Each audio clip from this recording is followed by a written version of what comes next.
plaisir d'apprendre, plaisir d'enseigner et numérique, c'est une équation qui n'est pas facile. On trouve des choses sur plaisir et numérique, on trouve des choses sur numérique et enseigner, et on trouve des choses sur plaisir et enseigner.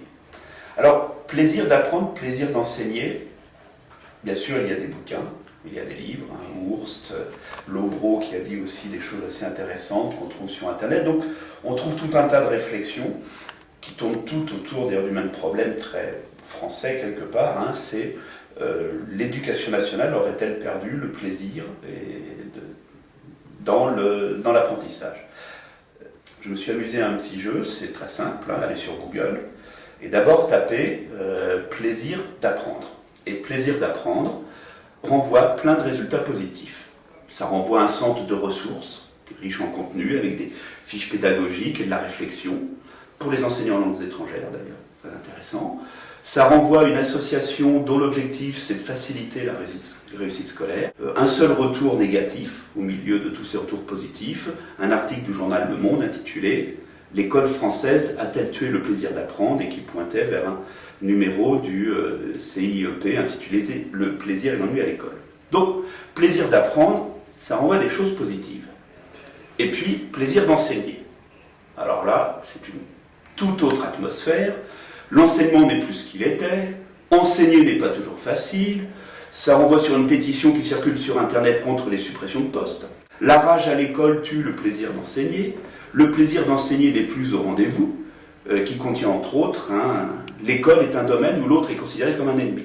Et donc, plaisir d'enseigner que du négatif, sauf un seul résultat positif, un enseignant qui disait « Enseigner, c'est guider les hommes vers l'espérance. Enseigner, c'est répondre à la turbulence par la bienveillance. » Donc vraiment un texte très positif. Bon, c'est un texte d'un enseignant marocain qui parle de l'école au Maroc. Donc, plaisir d'apprendre que du positif, plaisir d'enseigner que du négatif. Donc à partir de là, la première question qu'on peut se poser, c'est où est le problème ? Est-ce que le problème, c'est finalement les élèves qui n'ont pas de plaisir à apprendre ou les professeurs qui ne trouvent plus de plaisir à enseigner?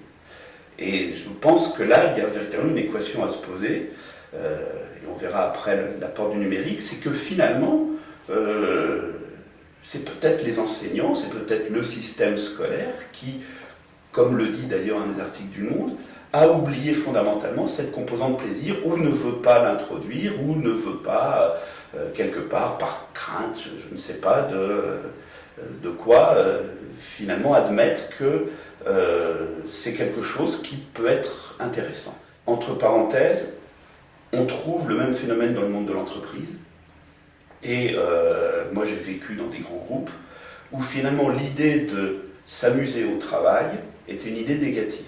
Grosso modo, si on s'amuse au travail, c'est qu'on n'est pas productif. Aujourd'hui, et ça c'est Internet qui instille un peu ce nouvel état d'esprit, beaucoup de managers commencent à se rendre compte que si on veut que les salariés d'une entreprise travaillent bien, il faut qu'ils soient heureux.